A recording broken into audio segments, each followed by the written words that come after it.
So, Coach, we'll start it off this way. I start my interviews all the same way. I need to know the foundation of you in the sports world because not everybody even plays sports growing up. And to go all the way to being a head coach, there's got to be a starting point at least somewhere. So, for you, if you can think all the way back to your childhood, what got you into sports and kind of how did it lead to basketball, at least as a player?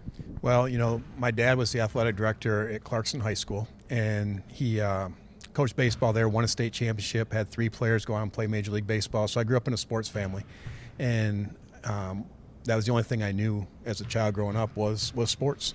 And then my sophomore year in high school, I worked Tim McCormick, played in the NBA, broadcaster now. I worked Tim McCormick's basketball camp. His brother was my best friend, and I was really close to the McCormick family. And when I worked that camp, I said, I want to do this for a living. I want to coach basketball. And I was fortunate enough to have a chance to play for Dan Fife, legendary coach at Clarkston, and having a chance to play for him and a love for the game. And I played baseball and basketball throughout high school. And I was a better baseball player than I was basketball player. I could shoot it and had a couple D2, D3 schools for basketball. Coach Campy always said because I could shoot it, I could have played here. But I don't know if he's just being nice or if that's true. But I decided to see how far I could take baseball. I was recruited by a lot of different schools. I started at Eastern Michigan, then I transferred to Oakland, and always knowing I wanted to be a basketball coach. And that was one thing, like I said, since 1986, my sophomore year in high school, I knew that's what I wanted to do. So when I came here to Oakland, the baseball team at that time in the wintertime would scrimmage or condition against the athletic staff for noon ball basketball games, pickup games. Yeah. And so Coach Campy and I guarded each other. That was back when we both could get in a stance and get up and down the floor more than one time. So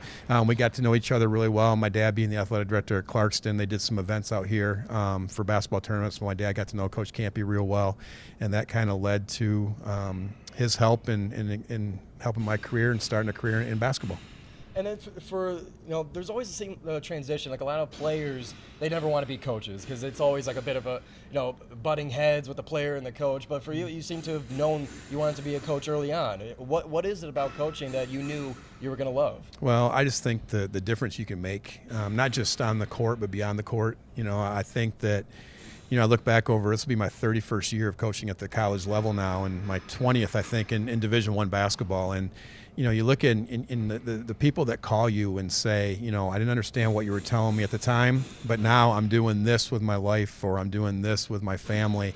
That's what it's all about. And I had a high school coach, and Coach Fife, that was very demanding, very tough on us, but he prepared us for the real world. And I wouldn't be here today if it wasn't for him. So I hope that in some small way as a coach, you can have an impact on people and make a difference in their life, and sometimes it's through encouragement, sometimes it's through discipline, sometimes it's through making tough decisions, but you hope that at some point in their life they look back and say, having played at Oakland and having played for Coach Tungate, that made a difference in my life. So that's why I do what I do.